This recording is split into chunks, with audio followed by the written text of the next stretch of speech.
the Philadelphia Flyers podcast. I'm your host, Kyle Collington, and joining me once again, it's our one and only insider, Kevin Durso. How are you, buddy? I'm doing well. Don't throw that on me because of all the... Well, I know you're hearing things, so... Yeah, I've heard a lot, right? No. Just... Okay, so you know. I'm just gonna pull back the curtain here, and we are recording this on Sunday evening. Everything is still up in the air, and we're gonna talk about all of it here. As we get into it, I'm going to remind you here to subscribe to our YouTube channel. We're really trying to grow over there. We're getting some new subscribers, trying to get those numbers up. Follow us on Twitter, YWT Podcast, Kevin at Kevin_Durso. You guys know the drill by now. Okay, getting right into it. As we sit here at 7:24 Central Time, 8:24 Eastern Time, on Sunday evening, Kevin Hayes is still a Philadelphia Flyer. Mm-hmm. Tony DeAngelo is still a Philadelphia Flyer. Travis Sanheim is still a Philadelphia Flyer. Scott Laughton is still a Philadelphia Flyer. But over the last 28, 30 hours or so, these are all names that we've heard as potentially no longer being Philadelphia Flyers. 28 is almost perfect. Right. Anthony Sanfilippo put out a beautiful timeline article. I will be referencing that article throughout the show. Crossing Broad, Anthony Sanfilippo, at AntSanPhilly on Twitter. Yep. He's the guy you need to be following if you're following this Kevin Hayes drama, because he's got at least 4 sources according to his article. Yeah, and hold the phone there. You're citing sources there. Is that where you're well, going? He mentioned 4 sources, and yes, we are citing sources because we are attempting to do some reasonable work here. Exactly. Cite your sources, kids. Anyway, as we sit here, Kevin Hayes, St. Louis. Kevin, what do you know? What is the latest up to the moment? Okay, so going off of a lot of, and I'm going to just nail them out, like kind of right up front here. Anthony Sanfilippo, as we said, Anthony DeMarco. Also on the St. Louis side of things, Andy Strickland had some of the stuff really early on, and Jeremy Rutherford of The Athletic is another one who's like these 4 are probably really leading the charge. I want to, I'll lump Charlie O'Connor in with Rutherford because same outlet, they were kind of working together on something that broke it down a little bit, and that's kind of, for the most part, that's the kind of core group that's really been giving you good information. There is some, I don't want to leave out people on the DeAngelo side. Elliot Friedman's had some stuff on that. Pierre LeBrun's had some stuff on that. Yeah, mostly I guess we need to just start from the beginning about what's out, like kind of what's out there, how this thing evolved, and then yeah, we'll get into Tony DeAngelo in a minute. That is a little bit more cut and dried at this point right, in time. It seems pretty simple. The Kevin Hayes stuff is still pretty up in the air. Well, and not only that, but I think that we're going to obviously have to kind of give some commentary on where things are at and why things are kind of, why Sunday has been the kind of day that it's been. Because pretty early on in the day, it was like, okay, listen, the one's being worked on, the other one might have a snag in the deal, and then it's been ironed out, and you're going, well, if it's ironed out, then where's the announcement, kind of, right? Like, we're still sitting here going, nothing is official, no player has moved this week. Correct. So I guess the best place to start is that the first report that was out indicated that there was traction around Kevin Hayes. Not really surprising, because specifically Kevin Hayes to St. Louis. And St. Louis, correct. Yeah. Now, 2 things that I find interesting that go hand in hand with this. Number one is that earlier in that afternoon, on Saturday afternoon, Nashville traded Ryan Johansson to Colorado. Similar type of move. A team has to eat salary. It wasn't going, the player getting traded to Colorado by himself was not going to net a huge return. Right. So, you kind of understood where it was going. And honestly, the first thought that I had when I saw that trade was, I don't know what this really does for Kevin Hayes, because there's a pro and a con to it. The pro is clearly a team like Colorado sat there and thought, well, it's better to take on a contract with 2 years left, or maybe 3, than to try to sign a guy for 6-7 years and spend the same kind of money. So clearly that's what they were thinking. Then the con was, if the only thing you're getting in return while retaining half of the salary on Ryan Johansson is the NHL player. Is the rights to sign him. The rights to a borderline NHL player. Right. Then I don't know, I'm sitting there going, then what's Kevin Hayes going to get you? Probably not much of anything, because it's another year. The contract, it's a little bit of a cheaper contract, not by much. It's less than $1 million difference, but still, you're going, okay, like it didn't make me feel very confident about anything involving Kevin Hayes in the immediate. And quite frankly, go back to our show last week. I said I kind of thought that the day that we were going to find out something about Kevin Hayes was probably the second day of the draft. Right. That wasn't like I would that wasn't me hearing things or anything like that. That was kind of just my gut feeling. That speculation on what vaguely he's worth. Right. That my thought process was that what he is potentially worth with not much leverage, knowing that kind of this is the end of the line here, and knowing they're going to have to retain salary, but probably not wanting to retain half. Right. You start to play with, well, it's not going to get you much more than, look, a third is generous, right? Like, that's what I was thinking. And, yep. I don't know. I that was just my thought process because let's be clear about something right off the bat. And this goes in line with the reports that we've been seeing and a lot of the information that's been coming out. There's the potential for a first-round pick to be in this deal. Now, obviously, I think that some of the things with the first-round pick don't hinge on Kevin Hayes alone. I think that it hinges on a bunch of the other pieces we're going to get into. But I think it's apparently obvious that Danny Briere's main goal right now is, if I can get back into the first round, I'm going to find a way to do it in these 3 to 4 days that are left before we're there. And for sake of argument, St. Louis has 3 first-round picks this year, 10, 25, and 29.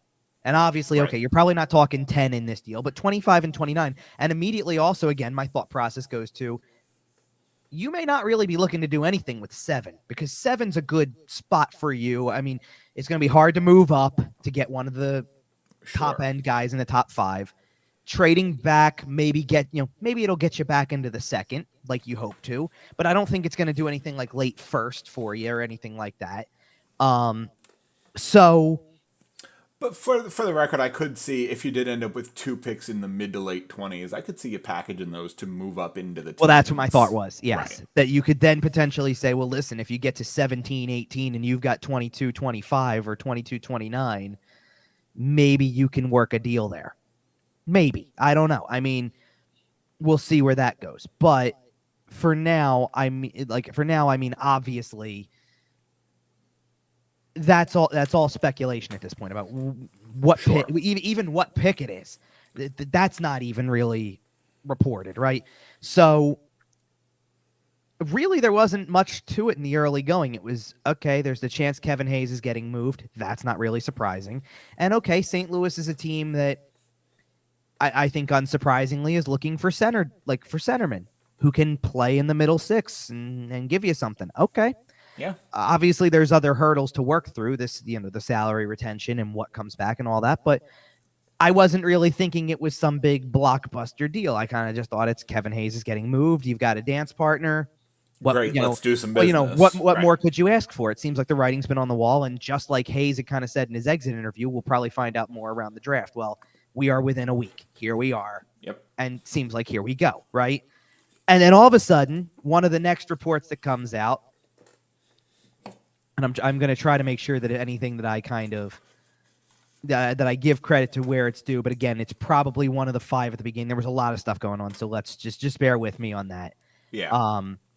Yeah, we've all been distracted this weekend. It is full-blown distraction. Well, all right. So, in fairness, all right. So the next one that I retweeted was Rutherford, and he was one of the first who had mentioned they're working to finalize a trade for Kevin Hayes. The Blues are.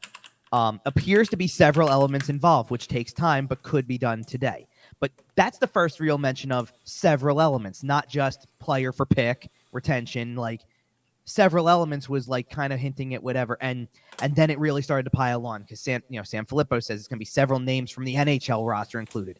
You had I think Strickland was the one who put out like the tweet about how Laughton and Sanheim and DeAngelo were all available. There were rumors about a deal involving up to 4 roster players. Right now, see, here's the thing: the tweet that had Laughton, Sanheim, and DeAngelo listed as kind of available in there was done very vaguely. Because you wanted to laugh and go, in trades in general, because like, yeah, that's kind of been out there a little bit that they were, no one's off the table. Which Danny's listening, right? Well, Danny's listening. We already had talked about specifically last week. We had talked about Laughton and DeAngelo specifically.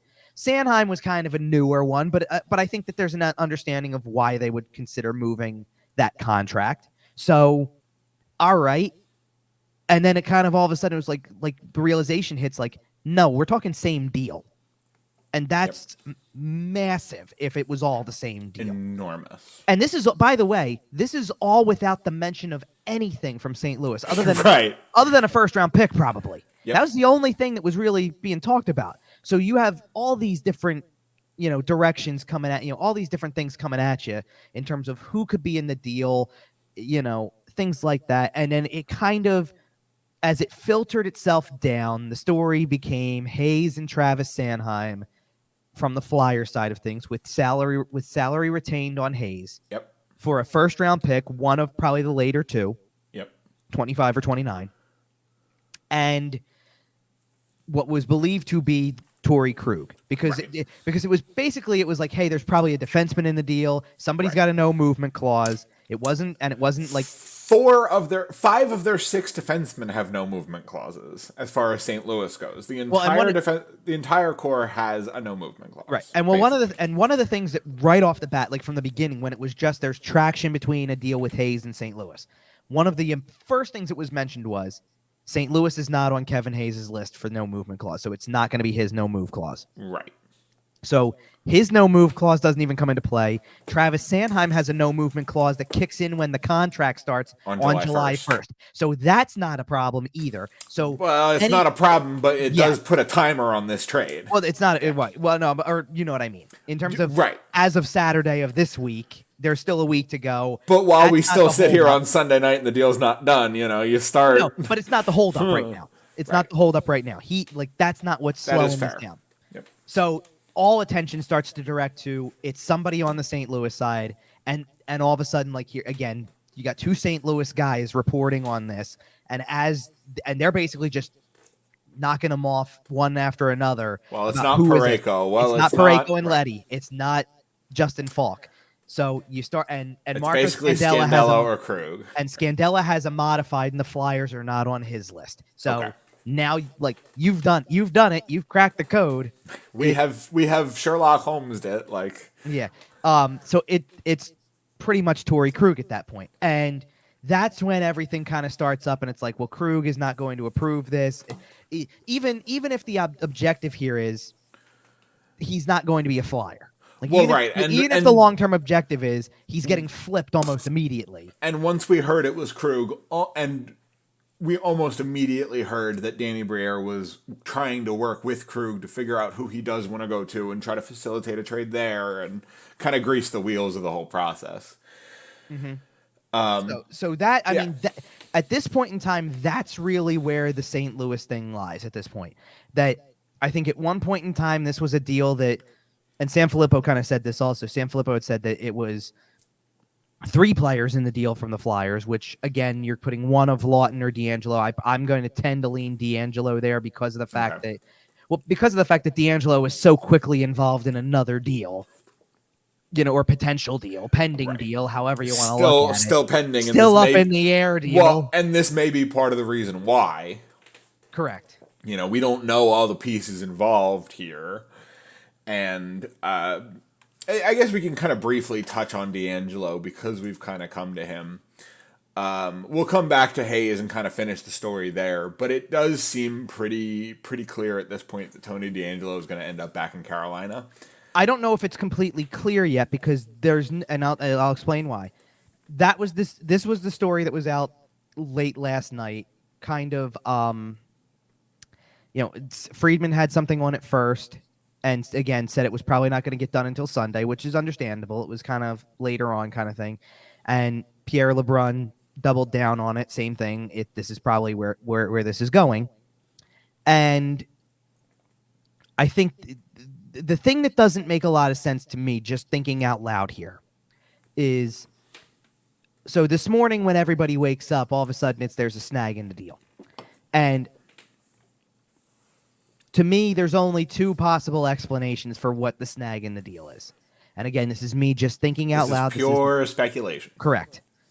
The two reasons why there would be a snag in the deal are, number one, there is something in the St. Louis deal that is not out there that he is still involved in some way that they can't pull the trigger on the Carolina deal just yet, and that's the snag that has since been reported multiple times over that it was ironed out, whatever it was. Okay. So, but that would have been one explanation. The deal's still not done. So. Right. But the other explanation was, like, all I could think about it in my head, I'm going is, what's the snag? Did Don Waddell sleep on it and then decide I don't want to do this anymore? Like, that's the only other possible explanation.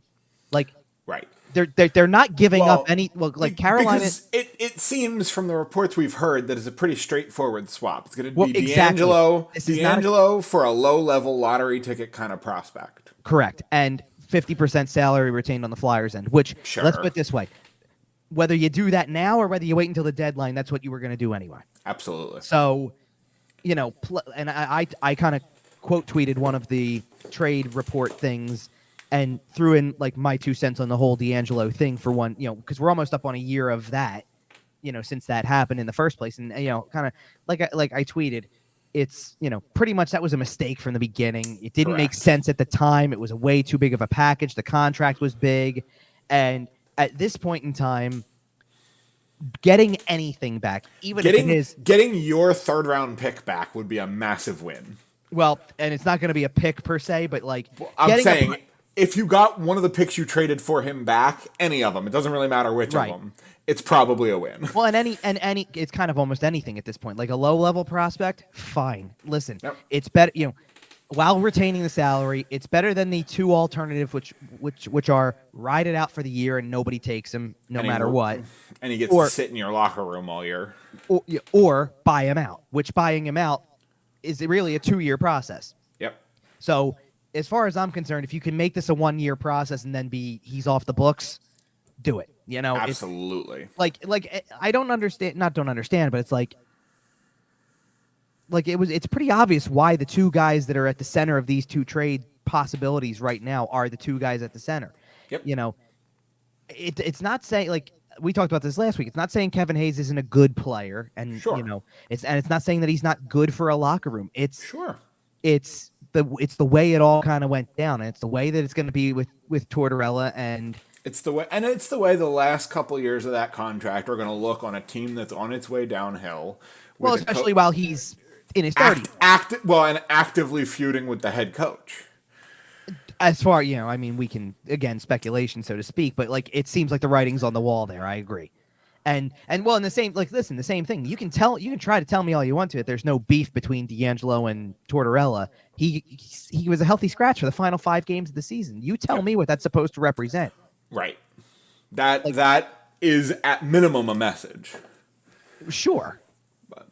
And that's the thing. So, like, right now, those two guys are different from the rest of the guys mentioned in anything right now because of the fact that it felt like it was obvious that they were going to be on the way out in some capacity. The only issue we're having here right now is where and for what and when is it getting done? Is it getting done? Like, there's a lot of questions about that type of stuff, but I don't think it was any question that this was like, these were two things on the to-do list. Everybody who watched this team last year knows that these two players need to be off your roster. Well, and I'm sorry, like, to again, go back to what the head coach told you. Addition by subtraction. Like, I think that there were a couple people in mind when you say something like that the coach is thinking of, and his own actions kind of back it up. The thing that kind of is, because we had these conversations for weeks leading up to the end of the season, and now we're kind of getting into the real meat of the offseason where stuff happens, right? And we kind of went back and forth with a bunch of other names, and maybe at this point it's a good time to go into this part because this is all of the other guys that, like, hey, what do we know? Where is it all at? Kind of stuff, right?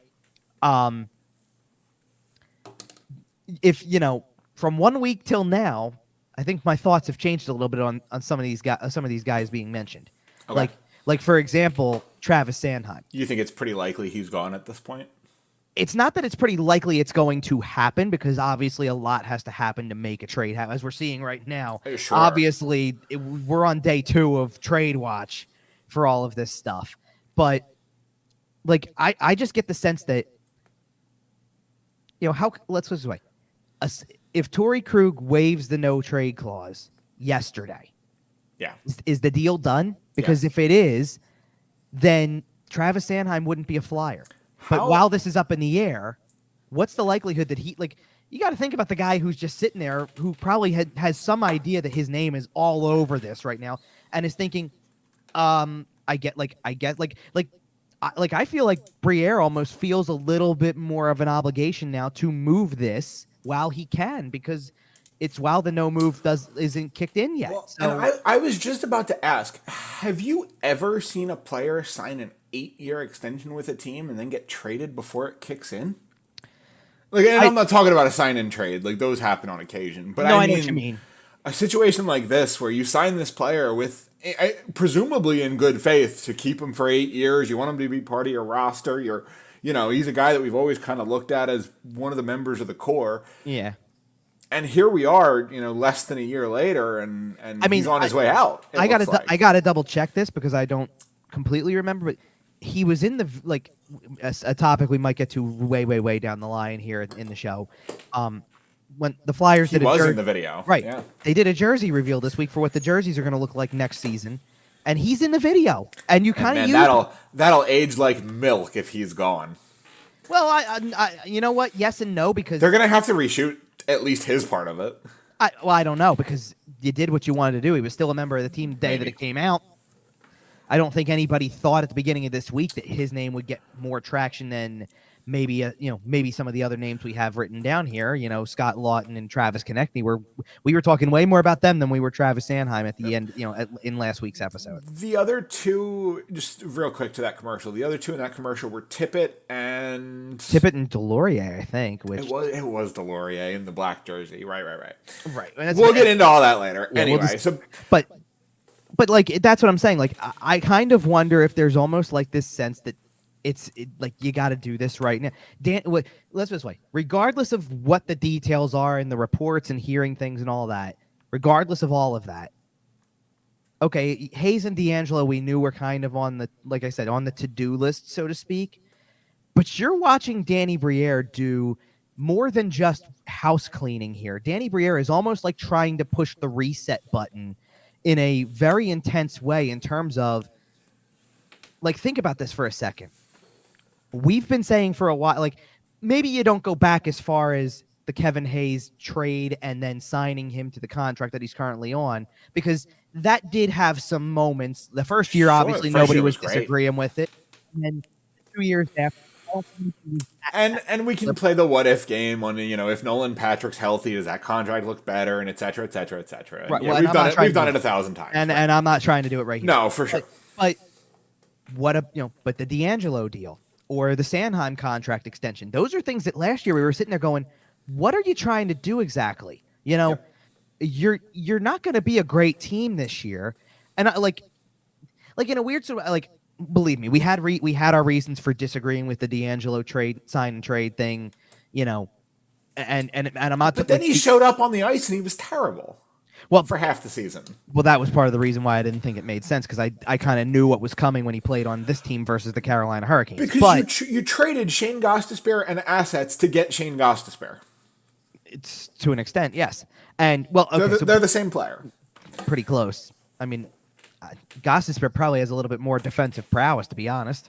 And DeAngelo probably has a little bit more offensive prowess, to be totally honest. So it probably balances out. It balances out. But you get what I'm saying, is you traded assets to get rid of Ghost, to make room to get Ghost. Okay. Where I was going with it is maybe not at $5 million per, but I even kind of can understand a 2-year contract for a defenseman that you think maybe you can put next to Ivan Provorov at the start of last year. I can understand 2 years. 3.5. But I can understand a 2-year term. Yeah. Like, I didn't have any problem with. Oh, no, I shouldn't say I didn't have a problem with. I did have a problem with the Sanheim contract extension, because it felt like we knew where it was going, and you just took one of your trade chips off the table at the deadline this past year. That was number one. But at least I knew what they were trying to look at when that goes down. It's okay. Look how he's still younger. I think because before last season really got underway, he was still 26. He's 27 now. He was 26. you're making a long-term commitment to him. You're thinking that, let's put it this way. You're getting the rest of his productive career. That's not even what you're thinking. You know what you're thinking? You're sitting there thinking that you just hired John Tortorella. You've got all these other things, in place. And you're sitting there leaning on, well, if Sean Couturier plays and Cam Atkinson plays and Ryan Ellis plays and all that stuff. Like let's be real about what Chuck Fletcher was saying all along. If everybody was healthy and everything was this, then maybe we have a decent team, right? Like if ifs and buts were candy and nuts. Pretty much. None of it matters. Right. But isn't it so interesting to see, because what I said this a lot last offseason. I don't know what their plan is. Hope that these guys are okay, right? Like, I look at everything that's out there right now, from the potential of trading Hayes to the potential of trading DeAngelo to Sanheim being in one of these deals or in a deal of his own, to the discussions that involve Laughton or Konecny or whatever the case may be. It's kind of settled in the last little while, but you get the point. I understand all of it. The Ivan Provorov trade, we understood all of it, because it seems like there's Danny Briere is giving you a very clear sense of direction, which is clean house pretty much. I mean, for a guy who told you he wasn't going to tear it down to the studs, he's coming pretty damn close. Yeah, and it's interesting because I know you were a person who was kind of in favor of maybe not necessarily tearing it down to the studs. And I think a lot of the direction of this rebuild is going to depend on what this Kevin Hayes move looks like. Is it just a first round pick? Is it a pick and a prospect? Is it, what is going on here? Are we tearing it down to the studs, or are we getting a team within the next 2 to 3 years, basically? Right. And I think that, like, there's elements of things that you saw from last season, and obviously, you can look at a full season like Noah Cates had or Owen Tippett had and say, okay, there's something to work with here. You can also look at the small sample size Tyson Forrester gave you, or look at, you want to go smaller sample than that, go look at the World Championships that Cutter Gauthier had and say, listen, there's stuff there that you're going to want to keep around. Not as small as the Cutter Gauthier sample size, but Sam Harrison playing like he did in goal. You're sitting there going, okay, at least it's not like there's stuff that you don't have the ability to work with. Right. So I don't expect them to tear it down to the studs like that, but I'm just like, it's interesting because I've seen this a lot in the last couple of days, and like, people have tweeted this as a joke, and I understand why people are tweeting it as a joke. But I think you're also learning it a little bit firsthand as well, because a lot of people are tweeting the making trades is a lot of hard work reference again. Yeah. And to an extent, you're seeing it because obviously we're on we're going by hour 30. Right, we're like 30 hours into this whole saga of something might be happening, or at least this part of it will probably happen, but this part could be up in the air, et cetera, et cetera. Right. Like, and by the way, we will still circle back to Kevin Hayes and the St. Louis Blues here in a minute, because we never wrapped that up. Okay. Yeah. I don't know what we didn't wrap up about it, but well, I was going to mention the fact that we at this point we've talked about Krug, waiving his no trade clause, maybe not waiving his no trade clause.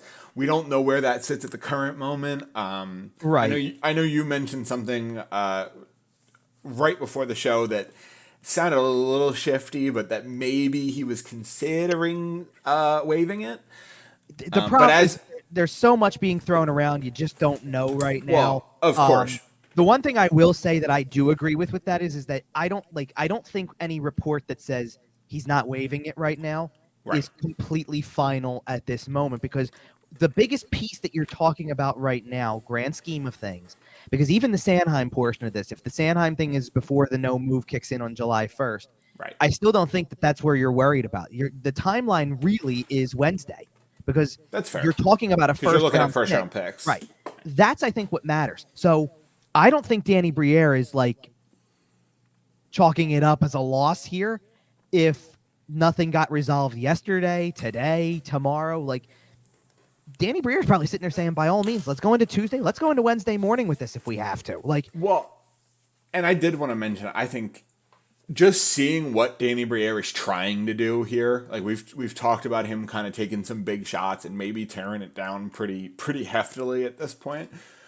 I want to praise the aggressiveness, the creativity, right? We've already seen a 3-team trade. We're talking about maybe trading 4 roster players. Right. We're talking about salary retentions. We're talking about this, that, the other. We're talking about every option under the sun. Mm-hmm. With all due respect, was Chuck Fletcher capable of any of that? Well, I think that's the thing, right? Like, because this is where I'm kind of coming from the Danny Briere side of this, which is pump the brakes a little bit on stuff, because like if you really think it's possible that Ivan Provorov's already done, right? We got that out, like that's out of the way. We've already talked about what happened with that, and he's been Provorov was in Columbus earlier. He already did like introductory stuff. That's weird. No, but it's done. It sure sounds like Kevin Hayes and Tony DeAngelo are going to be part of this, but can you imagine, like, if you go through this whole thing and go, it's Provorov, Hayes, DeAngelo, Sanheim, Laughton, we're gonna moving this, moving that, and then getting all these draft picks back. It's gonna be pretty remarkable if like you did that much work in 2 weeks, basically. Yep, but trading people's hard, guys. I think that you know what I think it is. You know when trading people is hard.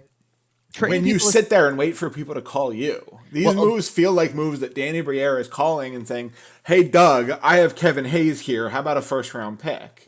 Well, maybe not that much, but I feel like... You know what I mean. No, I do know what you mean, because what you mean, like what you're getting at is that it's, hey, I have Kevin Hayes here. We're willing to retain salary, and what if I threw Travis Sanheim into the deal? He's doing things. He's doing his job. Yeah, he's working. I mean, he is working... attempting to make the Philadelphia Flyers organization better. Because and I'm gonna tell you right now, the reason why you're feeling that way is because rather than trying to make trades where, like, so many of Chuck Fletcher's trades, when you go and look back on it, were designed to try to make the team better in the here and now. Yep. And either involving or centered around, I don't want to call them marginal players, but overvalued players. Let's call it that.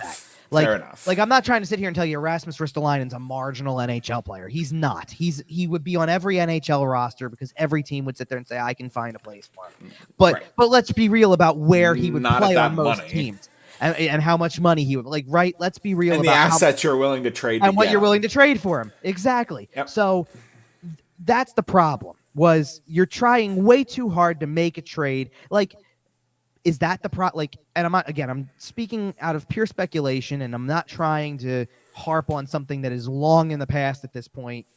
I mean, even though we're only 3 months removed from it roughly. But is that the thing with James Van Riemsdyk when you're trying to trade that at the deadline, that you're so focused on, I got to find a way to do something that really makes us better now, and if it's not going to be, even if it is draft picks, and if it's not going to be 2023 picks in the higher rounds, like when he sits there and tells you I couldn't even get a 4th for him, well then, so you're just walking away from the table because that's the way that it is. Like, sometimes you got to accept better what than you're nothing. willing to, but it's sometimes you got to accept what you're going to get for him, and sometimes you got to do something like what Danny Briere's already done and go, all right, if I'm going to get something substantial, like get back into the first round of this draft, I'm going to have to trade Ivan Provorov. There's no way around it. I'm going to have to do it.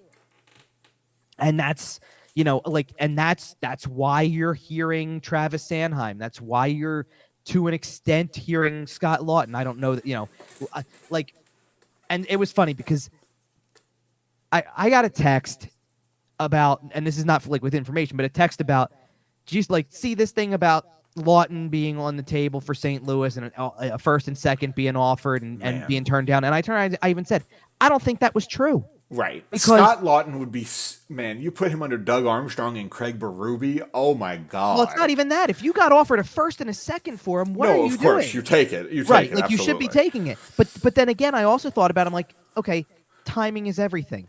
That report, which didn't have near as much substance, I don't obviously. believe. Yeah. Well, no, but that report was out on Thursday, which happened to be the day that Danny Briere did his pre-draft media availability. Right. And was sitting at the table telling you, if somebody wants to offer us another first rounder, we'll take it. Like, that's not an accident. No, but right. Then if it's right there for you, then why aren't you making the trade? I don't care how much he would make that trade. Right. Like, I don't care how much you think Scott Laughton helps the rebuild from a older player, from a mentoring standpoint. You want another first round pick or not? If it's there, you take it. So that's why I didn't buy that. And I think he's working really hard to do. Obviously, I mean, he's working really hard to try to get somebody's first round pick here. Well, yeah, and what I wanted to mention about just circling back on Krug is that if it seems as though if he doesn't waive his no trade, and again, it's still a little fuzzy on that here at the moment, but if he doesn't waive his no trade, it does look like there is still a trade there that involves Kevin Hayes going to St. Louis. Mm-hmm. It would presumably not include a first round pick at that point, or the package would be different, or it would depend on the retention. You might be able to get a first round pick on Kevin Hayes if you're retaining literally half. Maybe. The only issue that I thought about from St. Louis, who has 3 first round picks, I hear you. Trade 29. The only reason that I don't like the idea of the ideal situation would be that you retain 30% of Hayes' contract, which is, I'm not kidding, it is exactly 2.14. Yeah. So you get the round number for the team that gets him at $5 million. And there's an element where I understand that. I even thought about it kind of hypothetically speaking of, what if you retained 30 and got another team to retain 30? Man. And then this way you're playing with 214, and like 258 or something like that. And it balances itself out so that this way nobody's paying more than $3 million for him. And that's how you make it work. And I think there's through like an Anaheim or an Arizona, or and I think there's still an element of that that's possible, because I think that's actually the type of thing you're going to try to do if Krug's the guy, because if you're flipping him anyway, you're probably holding some of his money. Well, that also probably not. Never mind. No, I think that's a possibility if you're flipping him, honestly. With 4 years left on his deal. Well, that's why I don't like it, because I don't. You only get so many slots. You get 3 slots of retention. You're already if one is Hayes and one is Krug and one's DeAngelo. And one's DeAngelo. Now DeAngelo is only for the rest of this year, but what did we talk about? Even going into next year, you only have one. No, but what did we talk about after the Provorov trade? Sean Walker's a prime trade deadline candidate if he plays well, and you can't even retain half of his salary if that's the case. And they've talked about the fact that that's basically all they're going to be doing on free agency day too, is signing guys who they intend on trading at the trade deadline. Probably filling out the roster like that, I would imagine. Sure. By the way, speaking of filling out the roster, and this wasn't even an NHL move, but comical how yesterday all this stuff is happening, and on top of that, by the way, the Blues announced a signing. Yeah. And then the Flyers come out and hit you with, we've agreed to terms with Louis Belpedio on a 2-year, 2-way contract. Man. And everybody's sitting here going, come on, we're waiting for something for the other thing. And I don't know where he's from, but you can't tell me Louis Belpedio's not from Delco. It's pretty funny, actually. Hey, you know Louis Belpedio? Yeah, I know Louis Belpedio. His dad runs a sub shop down the street, I got to admit, I appreciate that. That's pretty funny. He absolutely went to Archbishop Prendergast. Come on. He did not, but he comes from his hometown. He was Bonner. I'm sorry. He was fine. His hometown. He was born in Skokie, Illinois. Oh, that's not far from me, actually. That's Is it really? Funny. Yeah, I don't think it's in Cook County. Oh, never mind. Okay, never mind. It's up in Chicago. Then never mind. Yeah. All right. Okay. It kind of took. This kind of steals your thunder, though. Apparently, it was a German farming community, not an Italian. Oh, so he's Amish? Okay, that's even better. Anyway, back to the. So, was there anything else to wrap up on the Kevin Hayes side of things right now? I don't think so. As of this current moment, he is still, like I mentioned in start the show, he is still a Philadelphia Flyer. We do not expect that to be the case by our next show, which also a little programming note here. We're looking at probably about 10 days. We're looking at doing a show right after the 4th, kind of cover all our draft, free agency, etc. But I'll talk about that at the end. Week after the draft is a really good time to kind of piece things together. 4 or 5 days after free agency opens. So real quick before we move on and start talking about a few of the other names that are in here, we've already kind of really touched on Sanheim and Laughton a lot. Yeah, we've hit the big ones. And there's really no traction on Laughton but I do want to mention Konecny and Hart before we move on from that. But before we do that, since we're getting off of the Hayes and DeAngelo stuff right now, as long as we are on recording this episode, yes, there are like eyes are on any happenings. If something comes through in the immediate that we can react to, we will do it as we're recording. Obviously, we are refreshing Twitter frequently. It is full blown distraction season in here. Like we have other tabs open. Let's put it that way. Sure. Is it as distracting as warm up jerseys? Listen, those can be pretty darn distracting, and this is a good time to mention. The NHL actually came out with a statement. We don't even have a graphic for this. It wasn't that they came out with a statement or anything like that. Because you're right. That's the fine. line you're talking about was Bettman was speaking. He interviewed Bettman. Yeah, and it had to do with anything that came out of the Board of Governors discussion. And the TLDR is that the jerseys have become a distraction. And that the theme nights are continuing. There will still be Pride Night. There will still be Military Appreciation Night. There will still be Indigenous Heritage Night, whatever they're referred to as. Cancer Night. Hockey Fights Cancer Night. All those nights will still exist. But teams will not be wearing special jerseys in warm-ups. Right. And that is Harry Bettman's exact word was distraction. Distraction. And It goes really well when you consider we had a blockbuster on Saturday afternoon. Blockbuster discussions on a Saturday afternoon. Anthony Sanfilippo was trying to cover a Phillies game and break news at the same time. He had a hell of a day. I will once again mention his Crossing Broad article that was incredible. We'll link to it in the comments here. It's been a distracting weekend, and nothing quite as distracting as these jerseys, of course. So apparently so. They've gotten rid of those scheduled loss for the NHL, but so that no player feels uncomfortable or pressured into wearing whatever. You already know, because you don't even have to finish the freaking sentence. If you've been listening to this show for more than 30 seconds, you know how I feel about all these subjects. If you listen to the last 30 seconds and heard what I said, you know how I feel too. Right. Scheduled loss. Right.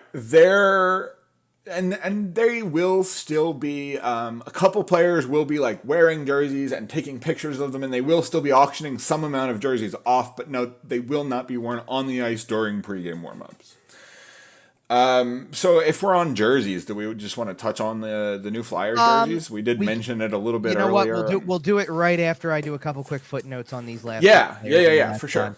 Because really, and maybe this is because when you're juggling so many things and other possible deals, you don't really hear much about the guys who don't have a lot of active traction at the moment. Right. So I'm going to get the Travis Konecny stuff out of the way really quick, because pretty much there's been not much mentioned about Konecny lately. That being said, I still think he has a lot of value. And I kind of go back to the Ryan Johansson, Kevin Hayes kind of conversation here a little bit, in terms of, if free agency is not going to be a big hotbed for like changing your team around, then I can totally see a team that calls Danny Briere and says, "Hey, Konecny, 2 years, $5.5 million per. What do I have to do?"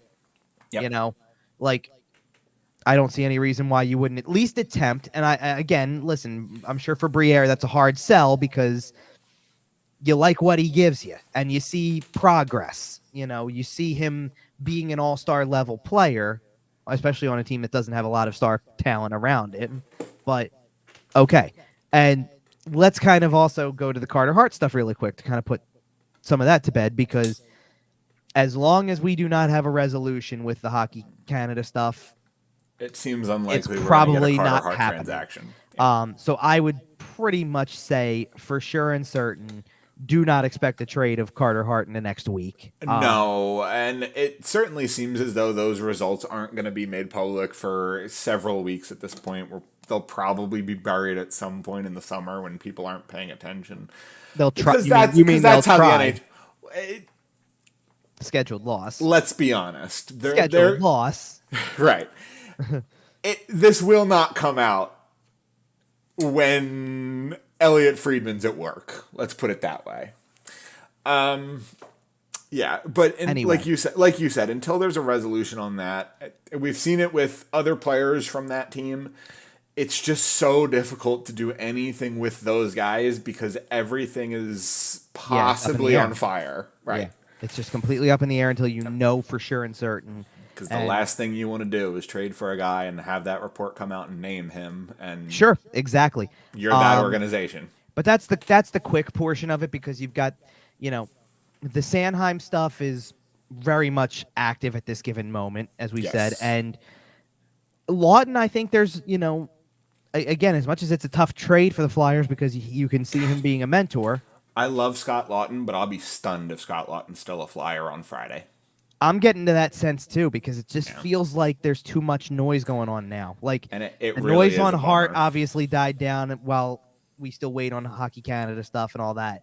But like, there's not even that much noise around Konecny right now. Like, to be fair, that's noise that you don't have to trade Travis Konecny this week. Not right now, no. You could trade him on July 4th. I mean, like, seriously, you could get through the first couple days of free agency and find out that that's better than somebody who's available. February 25th. Year and a half left. Come on. I hear you. I look, that's distinctly.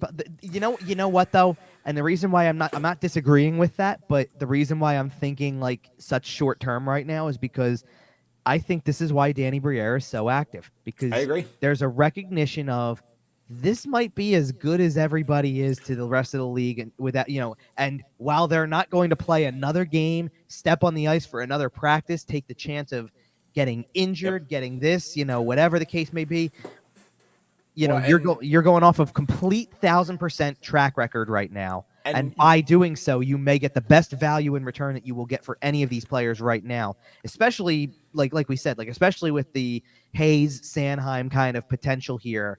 That was, listen, if Hayes Sanheim together to a team like the Blues gets you a first round pick again on Wednesday, you do it. Yep. One thing that I will mention that does muddy the waters for Travis Konecny a little bit is the fact that Calgary looks like they might be aggressively moving some pieces. They might be, I don't know about blowing it up, but like kind of aggressively retooling and stuff like that.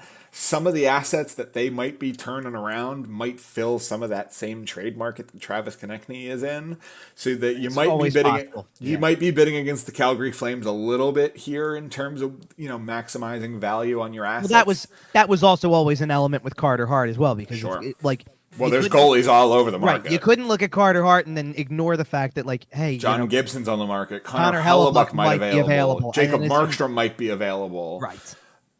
The goalie market. You can't look at those guys and not Hellebuck's the biggest example to me, because Hellebuyck is a Vezina winner. He's a top 3 goalie in the world. Right. You can't go and look at a guy who's truly an elite goalie and go, well, he's not going to have more of an attractive market than Carter Hart, who is capable starter, has elite moments, but isn't consistently elite. So you've got to go to the consistently elite guy is going to get bigger return and get more attention. It's just the way it is. And Connor that's without Hellebuyck to the LA Kings, by the way. And that's without the Hockey Canada portion. Even if that wasn't a thing, it still would be a tough market. Who would you rather trade for, Connor Hellebuyck or Carter Hart, with the questions surrounding him?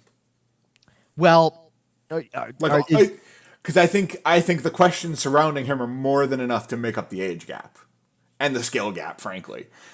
I hear you. No, but I am interested. We're talking about these names on this list: Sanheim, Hart, Laughton, Konecny. We've already talked about Hayes and DeAngelo. Yeah. Is there a power vacuum in the Flyers locker room next year? If let's say 2 of these guys go, let's say Sanheim and Laughton are gone, because it kind of looks like that's going to be the case, and then flip a coin on Konecny or Hart. I was saying, you're saying in addition to Hayes and DeAngelo, too. Correct. Hayes and DeAngelo, I'm calling them out the door, because it certainly, all indications seem to indicate that. And if not, you can tweet at AntSanPhilly and tell him he's wrong. No, don't do that. I'm kidding. I want to see the person who's got the you-know-whats to do that, if that's the case. Well, because Ant seems to fully believe that Kevin Hayes will be a St. Louis Blue by the end of the week. I agree with that. I think end of the week is also by Wednesday. You know what I mean? But no. That's very conservative to do, because it makes a lot of sense. Well, no, you know what? I don't think Kevin Hayes needs to be a St. Louis Blue by Wednesday by himself. Okay, that's fair. Because I don't know that it's a first. It could be Thursday. Well, that's what I'm saying. I don't, but that's why I said last week. But by himself, he might not be worth much more than a mid-round pick. so is it time to start worrying about not having enough veteran presence in the room? And I'm talking real quality veteran presence. I'm not talking about Nick Delorier and Zach McEwen. No, I know what you mean. But like if Sean Couturier is not ready, and it's completely up in the air. And With the state of this, that's the case. But with the state of this team's medical staff, I trust nothing. Sure, I understand where you're coming from. Ryan Ellis is still around somewhere, I think. Don't rely on that one. Okay, sure, but you know what I mean. No, I know it. No, yeah, I know what you mean. I don't trust this medical staff for anything, and if Sean Couturier is not there, who's the leader of this team? And I'm trying to look down the list right now because it's John Tortorella. Well, no kidding. Here's my I have two different thoughts on this because number one, obviously, you mentioned Couturier specifically, but I assume you're also looking at Cam Atkinson, who could be sure back. But again, there's still a question. He didn't play last year, so there's a question nonetheless. But he's also a guy who was here for 1 year before he got hurt, and it's a different situation than Sean Couturier, who's been here for a decade and a half almost. At this point. I got you. Because you're right. It's not going to be Ellis because Ellis is probably never playing again. Like he probably hasn't met half these guys. We've already been down this road, so I'm not going into that. I mean, has Ryan Ellis met Noah Cates? I doubt it. I don't know. I mean, Ristolainen, I guess, is part of that group because again, but again, it's like Atkinson. They've been here for the same amount of time. Well, yeah, but Ristolainen was healthy for all of it. He was with the team. Fair enough. It's a different animal. But this is why this kind of brings about my second point, and I this isn't going to be it's not going to be a good enough answer for what you want to hear because what you're looking for is who's the mostly established Flyer player who really shows you the ropes of being in this organization, right? I got something for when you're done here. Go but for it. But my other answer was going to be, I don't know. Ask me again after free agency when we see what kind because here's the thing. I don't know if it has to be Sean Couturier specifically because he's got 10 years as a Flyer. You know what I mean? Sure. I think leaders lead with tenure aside. Well, no, which is kind of why again, it's why I brought Atkinson up, even though because Atkinson from an overall NHL veteran standpoint has the years. He has the years to be that leader. He does not have the Flyers years to do it, like the way that you're talking about. But by that logic, Delorier's got those years. I mean, hell, Joel Farabee's got those years a little bit to an extent. That's fair. He's if you're looking for a tenured player, I mean, if Konecny stays, then certainly you've got one with him. Yeah, absolutely. Although, quite frankly, I feel like he hasn't been the same since Nolan Patrick left. Personality-wise, a little. I felt like he was playing hockey with his best friend, and now he's not. But that's why my answer primarily right now is, obviously, there's not a good answer if you're looking for a guy who's been with the Flyers for a while. But my answer would be Thank God Chuck Fletcher's not here, or else the Flyers would be trading for Blake Wheeler. Well. Tell me I'm wrong. No, I'm going to try to find. Now, give me a minute, because now I'm going to go find let me go find some of the other stuff here, because I saw again trying to stick with our kind of core group of everybody who's got the most information about what's going on or whatever. I did see something about how Winnipeg was a potential pivot spot for Sanheim. Anthony Sanfilippo was talking about it. I think DeMarco also kind of. Okay. No. DeMarco brought up first, and then Sanfilippo added like a footnote to it, and even said the thing with Winnipeg is they have the 18th overall pick, may not be willing to part with it for Sanheim, But let's just say, as soon as I saw Winnipeg mentioned, if you're trying to prize something a little bit more than what Sanheim's worth away, don't you look at what they want to move and consider taking on something like that? You know what I mean? Like, that's going to come up. It's going to have to. And that's the only reason. I don't have any other reason to bring up Blake Wheeler otherwise, right? Blake Wheeler's got 1 year left on his contract at $8.25 million, which is look, it's steep. I'm not saying it's not, but it is only 1 year. There's a big difference between they're not flipping Torrey Krug somehow, if that's part of it, right? And then Blake Wheeler for a year. Right. but I look, I don't know. Wheeler could also be, Wheeler's got all sorts of stuff going on anyway. Wheeler's got, what is this? So it's a modified no move clause that he's got a 5-team list, which is Canada. probably. Any agent in the NHL will tell you most no trade lists, if they're that limited, 5, 7, 10, whatever it is, a lot of guys have 7 because it's the 6 Canadian teams or the 7 Canadian teams. And if a guy has an 8-team list, it's the 7 Canadian teams and Arizona. Any agent in the league will tell you. But it's either just way. Nobody wants to pay Canadian taxes. But wait, no. What I was trying to make sure I understood was that it wasn't a thing where, like, oh, okay. So list of 10 teams, so it goes down to a list of 5, I guess, right? Is that what the point was? Okay, so it's a list of 5. So I mean, the option's open. It might not be as complicated as it seems, like with a 5-team list, and then same deal if you wanted to move them at the deadline to a contender. But look, we're getting way ahead of ourselves if we're talking about that. It's just the purpose of bringing it up was exactly what we're talking about, which is just there's a lot of moving parts. I did see the thing about Sanheim and Winnipeg being an idea, a concept, if you will. I mean, let's put it this way: Sanheim and Toronto was also a concept. Man, that would be wild. I don't. I'm trying to think of how that would, of what the reaction would be like. All of it. I don't know how Toronto makes the money work on that, but Oh, I hear you there. Because they do not have a whole lot of roster space. No, they do not. All right. So real quick, by the way, that's everything we've got. We'll continue to look until the end of the show, just in case anything new comes out.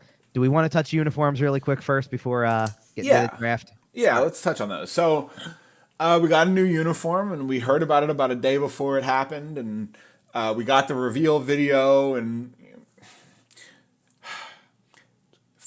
it's kind of like a blend between that 90s Eric Lindros era black piping jersey and the last home jersey, kind of that traditional, orange front, white sleeves. But it does go back to the burnt orange. It's interesting. Obviously, I assume most of our listeners have seen it by now, if you're listening to this show. If not, you can find an image pretty easily. Kevin, well, hang on a second. I'm gonna do something for you. So you just keep talking for a minute. Okay. I'm gonna. Are you pulling up a picture? Are you throwing a picture in here? Okay. I'm gonna try to. Yes. Okay. So while Kevin pulls up that picture, I will talk about my feelings on it. I think my biggest problem with the jersey is the printing of the actual numbers, and I believe also the nameplates. Because they're not going to be stitched on, they're going to be printed in, and then also they will not be lined. Okay, right, so if you're watching on our YouTube channel, we have a video or a picture up on the screen at the moment. I think, like I said, I think my biggest problem with it is honestly the numbers. I think the numbers on the sleeves, look beer league and awful. Right, on the home jersey, you got your orange front, you have white shoulders, white sleeves with black. They look like electrical tape black numbers on, right above the elbow.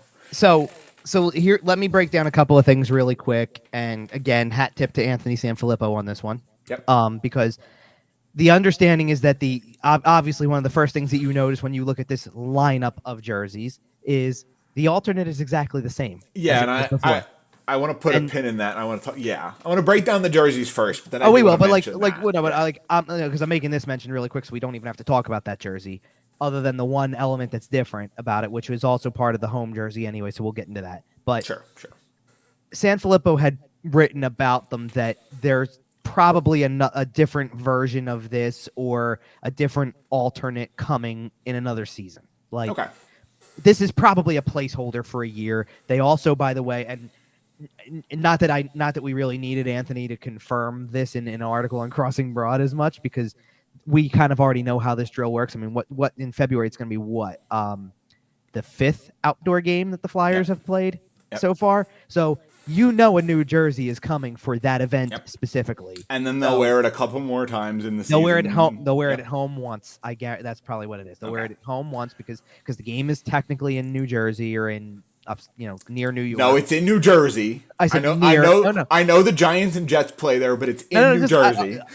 Hold on. But that's where I was going with that was because I'm saying near New York is in North Jersey because where I'm going with that is that if you had something that was close to where the training facility is, that is close enough to the center that it's kind of home-ish.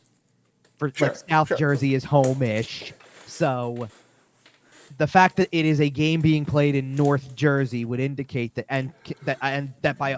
I can only assume that by all accounts they will be the road team. So I assume toward their home game total. So there's going to be a home game where they wear whatever they wear for the stadium. Absolutely, probably against the Devils. But... All right, so let's go to these other two, the home and away, really quick. Yeah. So first of all, 1,000% love the burnt orange color. Okay, me too. It is. Me too. It just looks right. It feels right. There's everything about it, I think. Every late 90s flyer is coming through your head. Desjardins, Leclerc, exactly. Primo. I think it looks good. It actually doesn't look as.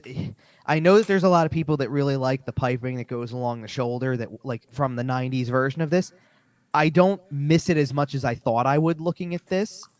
And I wonder if that's because the thing that I didn't realize that was different from the current to the ones that we are so familiar with from the 90s is the fact that the shoulder is wider.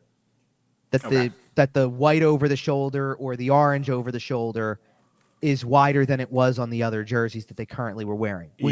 Which does I can notice that. I think it brings the shoulder down a little bit more for sure. And I actually kind of like that. I also, by the way, another change that it's very subtle. I don't know if everybody would pick up on it right away. I like the all black collar. Yes. Because that I do like the all black collar. That stands out. You can see the one behind me, by the way. I pointed it the wrong direction, but you can see the one behind me. How it would have just blended in all the way around. It just blended in with the shoulders, and it was a very thin black band. I kind of like that way better with it. Things like that. Like the black stripe at the bottom. I think that ties it together really nicely as compared to the way that the striping was handled before. So I like all of that. I like that. That works. So the numbers, not as bad as I thought they were. I don't like that they're not two-tone. There should be a border, an outline. So the thing here's my thing about how the numbers look. They're gonna look fine on the ice on the official here you go jersey. Every fan-made jersey, they're electrical tape. For all intents and purposes, and I know not literally. I know what you mean because but the fact that you can't buy authentic jerseys, right? You can get close, but we're gonna get the crappy ones. That's just fanatics for you, but that's a whole different debate.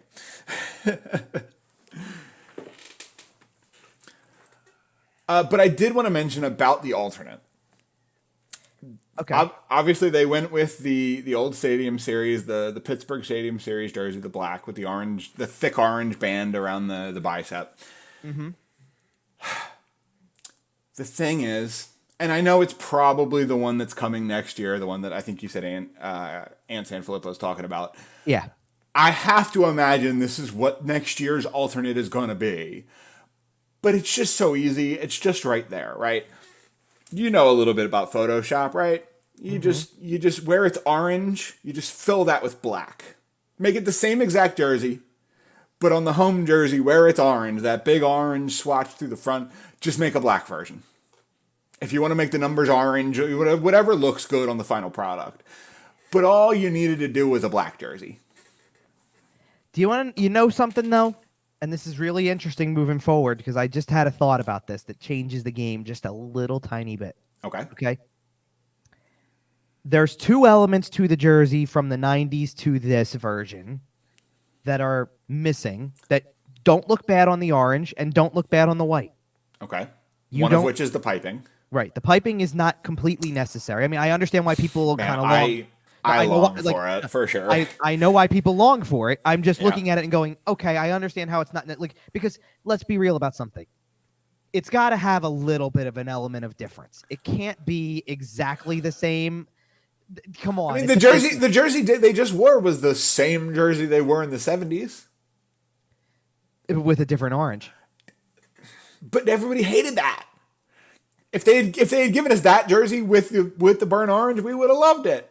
Well, but they didn't. And it's a business. That's like honestly, it's a business. Fair.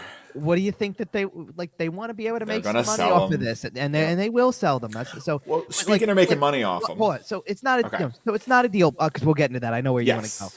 So that like the piping thing is not a deal breaker for me. I can see how it works without it. And there used to be also where the cuff is, the black cuff at the bottom. Okay. There used to be an additional stripe that went over like where the sleeve was, right?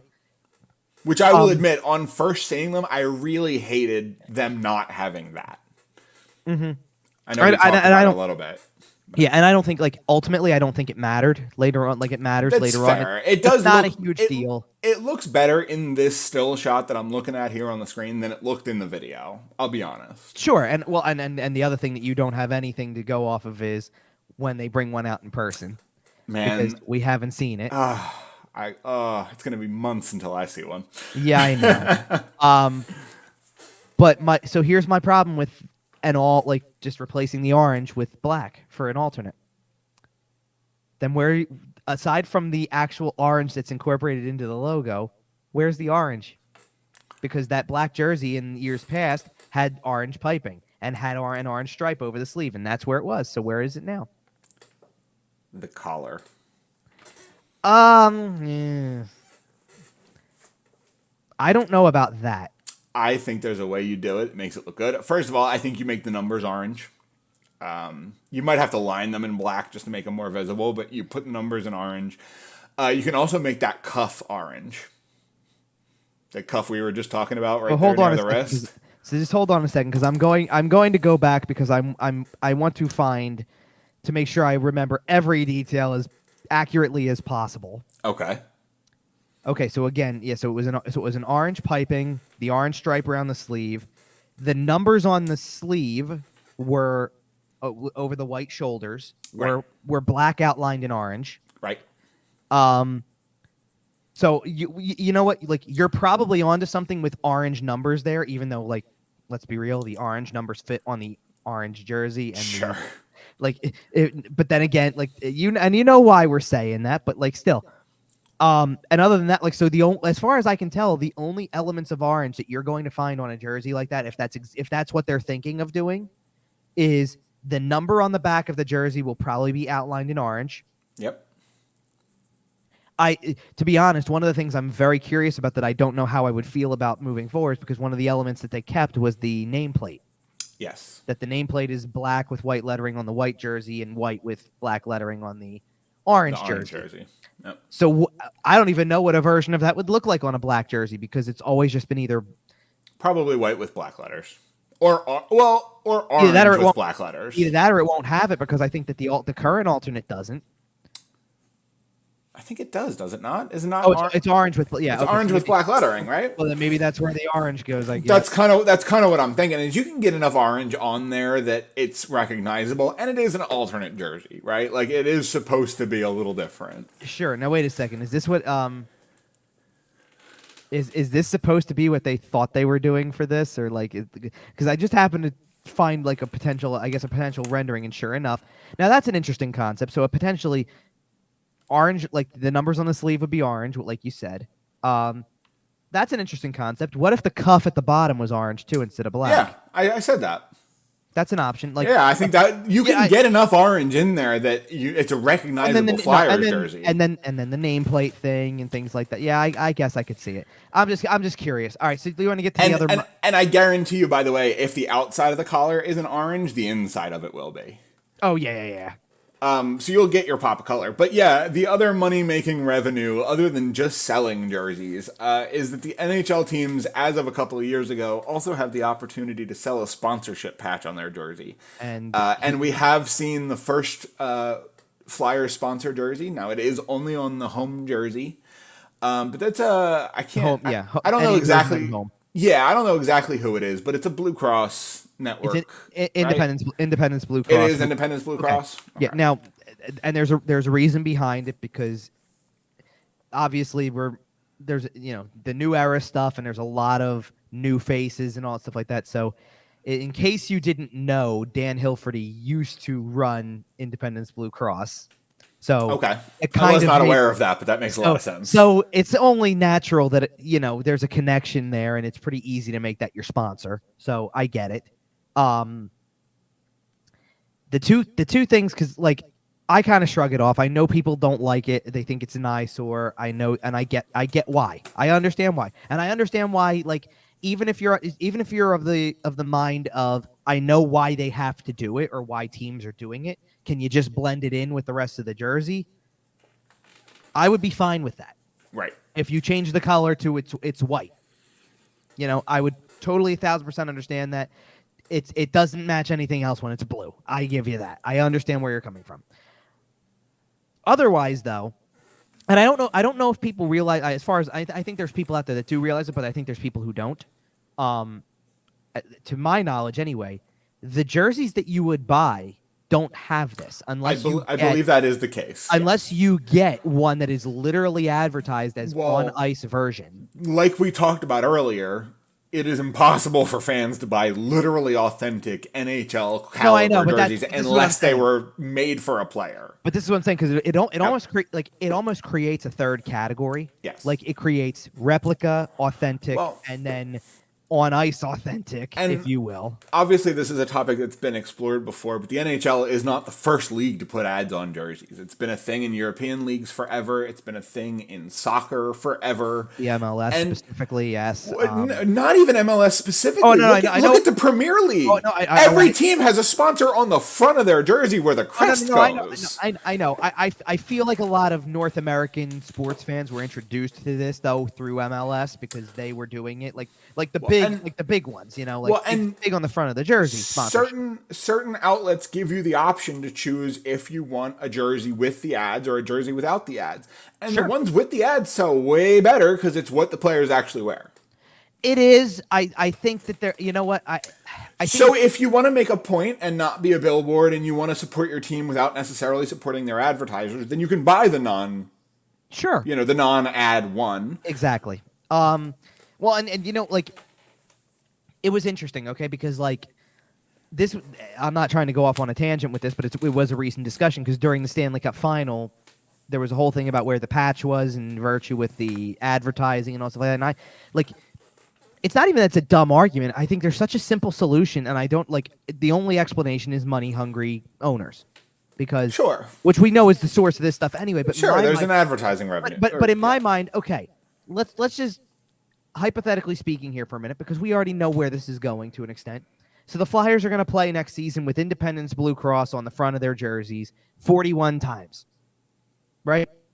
It's going to be 41 times. They're going to play 41 home games, and they're going to have that on their jersey 41 times. Right. They're not making the playoffs, unless a miracle happens. They're not making the playoffs, Kevin. Right, I know. You can just say they're not. It's okay. I know. But for a team that does, Vegas, for example, because Vegas was going to be the easiest one. They were the home team in the Stanley Cup final. As a home team, as a top seed in a conference, you are guaranteed up to 4 home games in the first round. And you're guaranteed 2, but you're 2, but up to. Well, I said right. Okay, you can have up to 4. So let's put it this way: if you're the team that gets to the Stanley Cup final, so you've gone through 3 rounds, you're into the Stanley Cup final. That means that bare minimum you have played 6 extra home games, bare minimum, and 8, possibly right before the Stanley Cup final. Oh, before the Stanley. Okay, sure. So for the first 3 rounds, minimum 6 up to. No, you up to 12. Up to 12, yeah. Yeah, so you get up to anywhere between 2 and 4 home games per series. Right. So anywhere between 6 and 12 extra games beyond what you anticipated having your sponsorship for. Do you really need the extra 4 to take away the integrity of the patch just sits on one side for the Stanley Cup final? That's fair. That was my argument toward that. I actually don't even care that they wear the sponsorship patch in the playoffs for the first 3 rounds. You don't get a patch for making the conference final. Right. So that's fair. So just once you get to the Stanley Cup final, was it really that necessary that we had to, and maybe this doesn't matter in the long run because a new trend is the teams that win the Stanley Cup now all the players get the what are they? I don't want to call it towels because it's like more like scarves almost. They get I like know what you're talking about. that they drape Yeah. over their shoulders anyway, so they kind of cover up the part where the patches are anyway. Right. But it's like, would you want do you want those pictures to be, Advertising opportunities? Here's the captain, here's the Stanley Cup logo, and oh, by the way, the ad's over here, so that you don't clutter. How about don't clutter up the captaincy thing? Clutter That's up fair. the ad, and I think that's fair. And all that type of stuff. But their argument is that 15 players don't have a letter there. So. But that's beside the point. Anywho, yeah. All right. Let's circle over. We got a little bit of draft stuff, then we'll get out of here. Obviously, the draft is on Wednesday, and really the focus has been more on the deals and who's going this, that, what are we getting, what are the assets, what's Danny going to do, because obviously we've seen Danny being very, very active. He's making trades during the Stanley Cup Finals. He's making other trades. He's trying to make other trades 3 days before the draft. But as we sit here, we do actually have to talk about the players they may be selecting at some point here. Oh, yeah. So, if the Flyers stay at 7, because obviously as of right now they have 7 and 22 with the potential to pick up 25, 29, maybe some other stuff. Who knows what Danny's doing. But as of right now, I think we're mostly going to focus on this 7 because that is the one that I think we agree they're also most likely to use as opposed to maybe some other transactions elsewhere in the draft. If they stay at 7, are there any names you like here, Kevin? If they stay at 7, so... I think the right name away I keep saying is Ryan Leonard.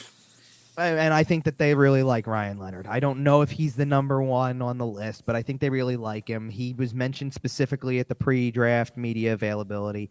I absolutely believe that there is something to it, right? Yeah. I'm a big fan of Zach Benson. I think that Benson fits let's put it this way. You can do a lot worse than making your first pick as close to a carbon copy of yourself as possible. Right. Pick the small guy who scores. But I do like his skill set, and I do think that there was a lot of Russ Cohen noted this, and also I want to make sure I shout that out as well because he pointed it out. They didn't mention Benson by name. Okay. Which may be tactical because you're trying to deflect on coming right out and saying, I'm super interested in this guy. Right? Like you're kind of trying to not give away, hey, I really like this player, I would take him. Right. You don't tell people what your playbook says. Right. And I think that just generally speaking, if you go through a lot of these, go through mock drafts, go through draft guides, that kind of stuff, most of them are pretty consistent in terms of where the top 4 goes and then beyond. So it's pretty much no secret. The top 4 are going to end up being a combination. Well, Bedard first, and then a combination of Fantilli, Carlson, and Smith, probably. Drafts don't often have a wild card like Matvei Michkov in them. Well, I know, and I was about to get there. He could go as high as 2nd or 3rd, more likely 3rd between the two. He could go as low as, who knows, 11th, 12th, honestly, if things start sliding. He could do the Joe Velino and go all the way to 30. Matvei Michkov is a fascinating prospect. I don't think he slips any further than 8 at most because I think Washington seems like they're going to be all over that if they get the chance. Listen, the Flyers should be too. Honestly. You've heard the Yager story, right? That yes, the story, the Yager story is that everybody was intent on potentially picking him. He told everybody he wasn't going to come over, and then told the Penguins, "Pick me, I'll come." He talked the first 4 teams he talked to. He told them it would be at least a couple of years. He doesn't know when he's coming. He told the Penguins, "If you draft me, I'll be there." Right. And the Penguins drafted him. And I wonder. What might have been if somebody else had said, "Never mind, we're picking you anyway." No. I wonder if Matvei Michkov has had similar conversations. I wonder if he has a team in mind. And we've heard about the Washington Capitals. Obviously, there's the Russian connection there. But we also don't know. This is a kid, 17 years old. His father passed away this year. He has clearly, gone through a lot. Maybe he's not ready to come over. Maybe it does take him a couple of years. Or maybe he's just waiting for the Washington Capitals to pick him or somebody else. I don't know about that specifically. Look, the Flyers at the very least need to do due diligence here. And I'm sure they have. Well, Briere said they intend to interview him and meet with him. So Okay. I fully imagine that is going to, if it hasn't already, is going to take place. Although I'm sitting here looking at the last 24 to 30 hours and going, I don't know when you're supposed to get a meeting in when you're on your phone all day, probably. I don't know. Because I'm sure that Danny Briere's on his phone as much as everybody else is refreshing all day and things like that, right? But so what I kind of look at with that is and I wondered this, I kind of hinted this to you last week. We really didn't do a lot of draft talk last week. Is that now that they have a second pick in the first round, are they more willing to take a bigger swing with the first one at 7? And I don't, again, I kind of hinted at this earlier in this show, that I don't know if you go and try to figure out a way to move up higher because you want him. Like, I don't think you need, I don't think you should get into a bidding war with Washington, even if he's that good of a player, just to figure out how you can sacrifice more picks to get to go to 5 or whatever. To go to, realistically, to probably go to 6, because there seems to be a lot of consistency about how the top 5, again, is going to be Bedard, Fantilli, Carlson, Smith, and then there's a lot of talk about potentially Leonard at 5. There's been talk about Benson at 5. There's been talk about defenseman, the defenseman Reinbacher going at 5. Okay. And I don't think I would go. If the Flyers are really going to do what I think they need to do, I think the best player available is going to be a forward of some kind. That's nothing. That's nothing against Reinbacher. It's just I think the best player available is going to be a forward, and I think that they know. Such a good player, though. He's going to be such a good player, Reinbacher. Reinbacher. Oh, I just don't know if I do it at 7 because I think that there's that many good forwards. I think that they're right. I agree. It's that forward heavy. But that's the thing. I think you have to strongly consider Mishkov because not. And I'll tell you another reason why. I don't think he makes it to you. Oh, I don't. I kind of don't either. And if he doesn't, then let it play out that way. Right? Because would you really be stunned if Jarmo Kekalainen took him at 3? Would you be stunned? Really? A little. No, a little, because I think somewhere deep down Columbus thinks, because it's the 3-year factor. Assuming he's got to honor the 3 years of the contract he has in the KHL, I don't think Columbus wants to sit on a 3-year timeline with Gaudreau and Laine and what they're trying to add. I don't necessarily know if they sit on it for 3 years. You think there's a way that he's an asset earlier? Well, no. He's an asset. I don't think they sit on the asset for 3 years. If he's not willing to come over, you move him. But then who's going to want him if it becomes a headache? I think a lot of people know that he's the second best player in this draft, and I don't know for sure if he is. Obviously, Adam Fantilli. It's close. There's a lot of good players, but given what Matvei Michkov has done against the competition he's done it against, yeah, I'm willing to say he's the second best player in this draft, and the biggest. If he decided he was coming over to the States and he wasn't leaving, he literally left his passport in Russia and just decided I'm staying here. Mm-hmm. I think he goes in the top 3 for sure. Probably second. I can see that. Obviously, that's not the case, though. No, but I think that every possibility exists with him. It would make total sense if somebody said in the top 5, let's pick him. Jarmo Kekalainen takes big fat swings, and this is he does take big fat swings, but I feel like Jarmo Kekalainen's strategy is always to get the highest skilled player in Columbus for as long as possible.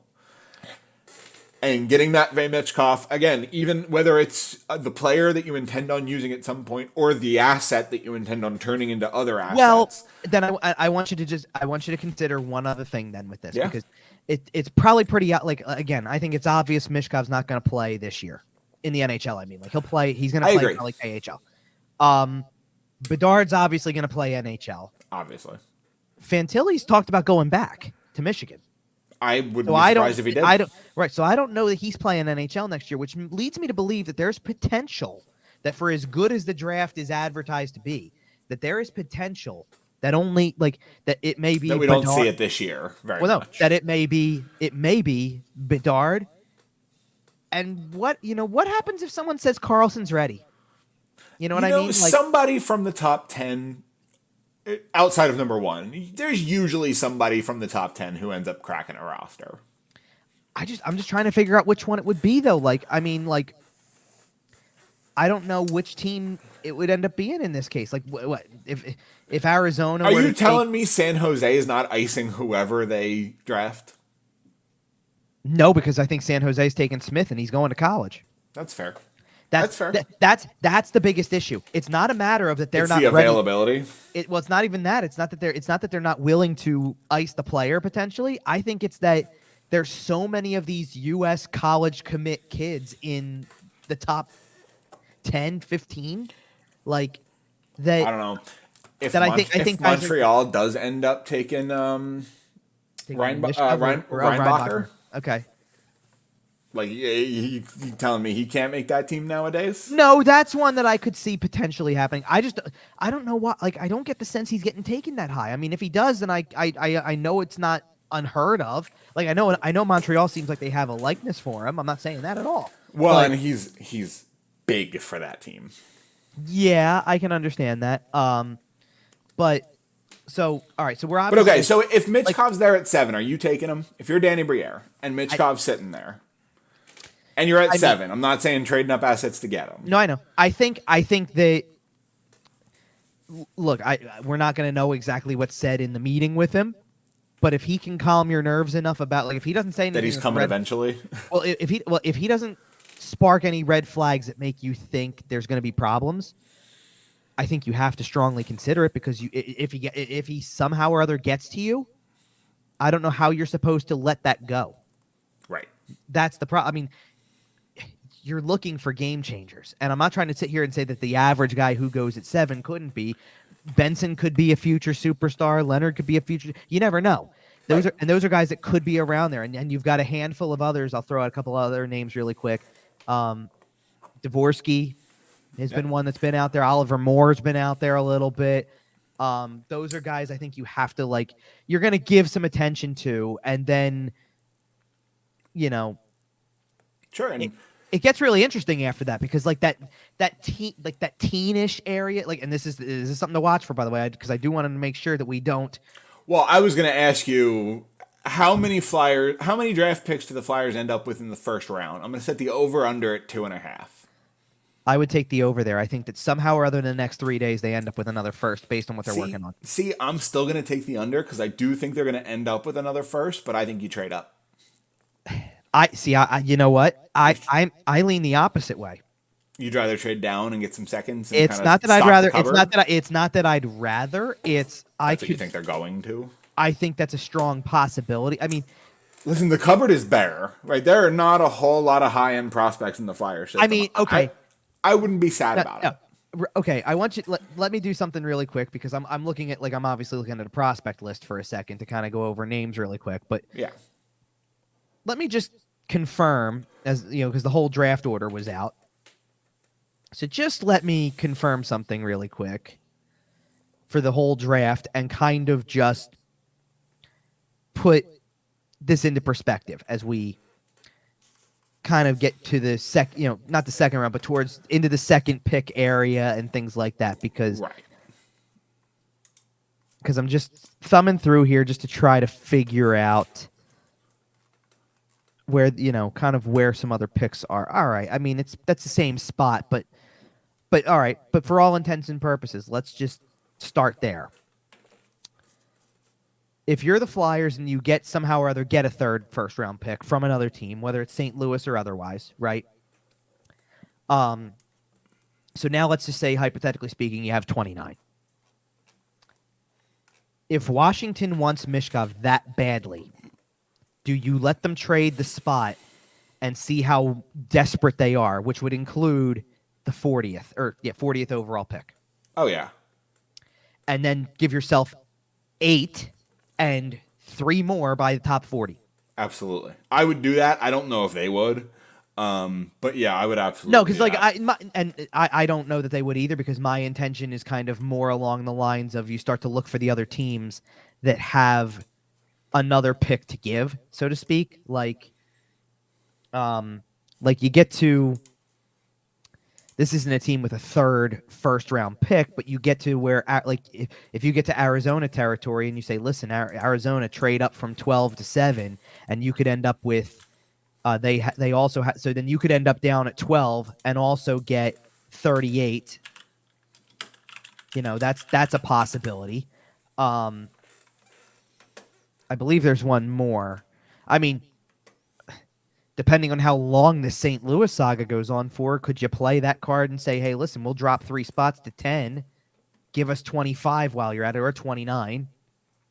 If that's how much it's worth to you to get 3 spots difference. You know what I mean? Like, you got to start looking for the teams that have something more than just either that, or it's the teams that you start to look at and you go, okay, if you're a team like Nashville at 15, you have a pick at 24 that you could talk about, or you could also grab one of their 2 second rounders that they have back to back at 46 and 47 and say, so give us 15 and 46. Right.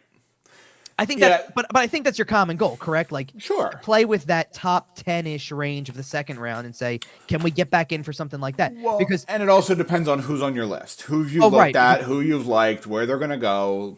There's a lot that goes into the draft, and Danny Briere has only had the keys for about 6 weeks. Well, I know he was with the team, but. And this is where I was going with it, because when you start to get into the teen range, you really get into some interesting names, especially if you do have 2 picks in the first round later on. I mean, Tom Willender's one. He's a defenseman. If he's a Swedish defenseman, no less, playing in the SHL, so that's pretty high marks already. If that's a name that is available, that's, and once you get into the 20s, I'd be jumping all over that. Gabriel Perreault is one who I would keep an eye on. I think he'll be long gone by the 20s, but you got to keep an eye on it depending on what the lists are. Quentin Musty is another good name to keep an eye out for. But there's a couple that I see that kind of look. They could go anywhere from 15 to 25. Let's just say hypothetically. I mean, and they could go anywhere else too. I don't want to make it seem like it's whatever. But Dmitry Simashev is a name that I think is going to be very popular among the defenseman market. He may turn like. Listen, Reinbacher could turn out to be exactly what you think he's going to be. There's a lot of people who also kind of think that Simashev could be the best one to come out of this thing. Okay. Defensively. So I would definitely look at him. There was one more, or at least 1 or 2 more that I wanted to get in there before we were done as well. Gavin Brindley, who's a Michigan product, I think would be a really good pickup in the 20s. And you can go down, like, there's lists beyond that. Charlie Strammel's a good one. That's a Wisconsin kid. Callum Ritchie, who's a center for Oshawa in the OHL. I like his game a lot. I saw who was one. Again, and this is going to be another guy who I think is long gone by then. But if you're playing if he drops, let's see what happens kind of thing. I do think that you have to keep an eye out in the event that that either Braden Yeager, who's a center in the WHL, or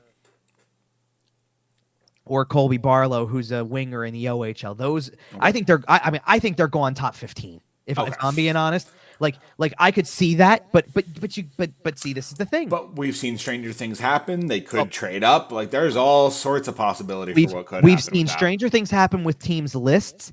And what if you do get a second first round pick that's in the 20s and start thinking, hey, this guy's still hanging around at 17. I got to find a way to put something together, and that's what you use. I could see that. That becomes way more of a realistic possibility. So, and that's just the first round. I do think they have. I mean, right now as we speak, and again, things obviously subject to change all over the place potentially. Sure. They have 10 picks in the draft. They have the 2 in the first round, and then they don't pick again until the third round. But they have 8 picks on day 2. I know that they didn't exactly give a super definitive answer when saying this, but I stand by what I said last week and agree this week. I think that there is a strong possibility that they will take a goalie on day 2. I do think as you start to get into the range of maybe getting into a spot where you draft but more by positional need than you do. I mean, it doesn't happen frequently, and I think they'll stick to their list, but I think that based on not based on that, but it's like I just can see them maybe scattering some of the picks to try to make sure they get a few defensemen in, make sure they get some other forwards in. One of the big things you got to do from rounds 3 to 7, once you get to the day 2 portion of this, is you got to start coming up with some finds. Yeah, you got to start coming up with guys. You're stocking your cupboard. You're setting the groundwork. You're starting to kind of build your future. But you got to hope that somewhere in 8 picks on day 2 that maybe one of the third rounders or something, you pop a gem. Well, yeah, I mean, like you're looking to find your Braden Point, your Jamie Benn, your whatever, like somebody who you get way down the line that you don't think is going to be like you're not thinking NHL regular maybe right off the bat. You're thinking project at the beginning, and the project, especially considering all of the other stuff, with the development side of things. Right, and that's what I was going to mention is that this. Obviously, we've already seen the Ivan Provorov trade out of Danny Briere, but this draft and obviously all that goes around it is kind of his first big test as the GM. And we've talked about kind of the longer term stuff about the player development and what he does over a long period of time. But this is Danny Briere's first real crack at changing the roster. We saw the Ivan Provorov trade and that changed the roster, but not as much as it's going to change over the next week. Oh yeah, we're going to, like I mentioned earlier, we're going to be back in about 10 days. We're looking at shortly after the 4th for our next show. And it's going to be a different Flyers roster. There's going to be trades. There's going to be the draft. It's going to be very different. Yeah, I think there's going to be a lot of stuff. I will really quick before we get out of here hit any of the most recent stuff. There's not really anything concrete. Okay. But if you're trying to play the read between the lines game, just a little bit, there's not really a follow-up to the whole movement on Torrey Krug and the no-move clause thing, but if you happen to check out Torrey Krug's Twitter profile right now, apparently he has removed all references of the St. Louis Blues from his bio. He had a cover picture that apparently involved something with the Blues. That is gone. And one of his most, if not his most... His most recent is from 6 hours ago. It's from the NHL's Czech site, and it says David Pastrnak. David Pastrnak would like his friend Torrey Krug to return to Boston. It's David Pastrnak retweeting "Bring Torrey home." Well, now I don't read too much into Twitter likes, typically speaking, and I'm not here either. But that's very interesting. So let me just, because Dan Silver, who is part of the OMB Puckcast, which I've gone on several times, great guy, brought this up for those looking to cling to any glimmers of hope. He removed any references from the to the Blues. On Twitter and Instagram within the past few hours. There used to be a Blues background. Take this how you will. Maybe there's no background now. No, take this as you will. Maybe he's just mad at them, which is a very valid point, honestly. Fair. But, what if it's more than that? But, okay, one more quick thing to not clear the air, but one more quick thing, because I saw a lot of people who were trying to sit there and say that all this stuff and all this information that's up in the air and all these hypotheticals and speculation and things and leaking and all that stuff like that is really showing the inexperience of the Flyers front office that this much has gotten out or whatever. No. I think that, I'm sorry, first of all, the first reports came out of St. Louis to begin with, number one. And number two, I just don't, this happens all the time. Yeah. Stuff like this happens all the time. Well, and it also does seem as though most of the genesis of this story is leaking out of the St. Louis side as opposed to the Philadelphia Flyers side. Don't get me wrong. I think that there's plenty of elements of it that are coming from the Flyers side, but honestly, maybe one more last quick reference to the Crossing Broad Anthony Sanfilippo story. Yep. Just for the purpose of bringing this back around, because he was talking about checking with sources in both areas. So people on both sides know information. They will give it. That's how these things That's how sources work, right? Well, and not only that, but sources don't always mean people in the front office. Sources also can mean agents. So if a player agent is trying to tell you, hey, this guy's possibly in the deal. Or like here's a perfect example, and I don't know this off the top of my head, so I'm just throwing it out there as a hypothetical. If you're trying to get information about which St. Louis defenseman is the one with the no move clause that's in the deal, how easy is it for a reporter in St. Louis to be able to confirm with Nick Leddy's agent or Colton Parayko's agent and say, is it? It's not him, is it? Well, or to at least get an answer, or maybe sometimes that can come without prompting. By the way, that you can speculate. Well, they've got this many guys with no move clauses. There's a defenseman in the deal, and then And you somebody just get steps, a tweet, and or you just get a text, right, and then somebody steps forward and goes, "It's not Nick Leddy." It's not Parayko, right? Or they don't say that. They can just say it's not my guy, right? And then you'll know who they're talking about, and that's Sure. how you cross it off the list, and that's how you feel comfortable reporting something like that. But that's like. We'll see where it goes. Listen, it could be either. It could mean either thing. We'll see. I mean, Yeah. The two words I left you with last week were buckle up, and boy, did I apparently mean it without knowing what's going to happen. I say that again for this week until we talk again, because buckle up. It's not well, and here's the thing: it very much is a roller coaster ride right now that they're having you buckle up on, because the last 24 hours were a kind of slow incline from Kevin Hayes to all of this. That's the top of the hill where the drop comes in, and you're now sailing. It's a rush for a certain period of time, and then it kind of just goes quiet for a little while, like it's been, and it has been, and it's, but in the meantime, we're on the high, we're riding the ride, and if you want to go along for that ride, you can follow us on Twitter at YWT Podcast. Make sure to also follow Kevin at Kevin_Durso. You can find us anywhere you find your show. Like I said earlier, we will be back in about 10 days. We will have a lot of coverage for you. We'll have all the post-draft. I assume there's going to be some more pre-draft activities. We'll have pre-draft, we'll have post-draft, we'll have free agency. Insane. We probably won't have new jerseys, but we'll have everything else in the meantime. This is Danny Briere's first real test, and on our next show, we will give him a grade for what he's done so far. I'll throw that out here. Yeah, hopefully, because there's a lot of things up in the air right now, and I kind of would like some resolutions sooner or later. And so far, he's got a good track record. I think we both liked the Ivan Provorov trade, but can he keep it up? And we'll be back in about a week and a half to figure it out. So in the meantime, like I said, follow us on the socials, subscribe to us on YouTube. We're really trying to grow over there. You find us anywhere you find your podcast: Facebook, Instagram, Podbean, iTunes, Google Podcasts, sportstalkphilly.com. We're everywhere. In the meantime, Kevin, it's distraction season. We're all in. We'll see ya.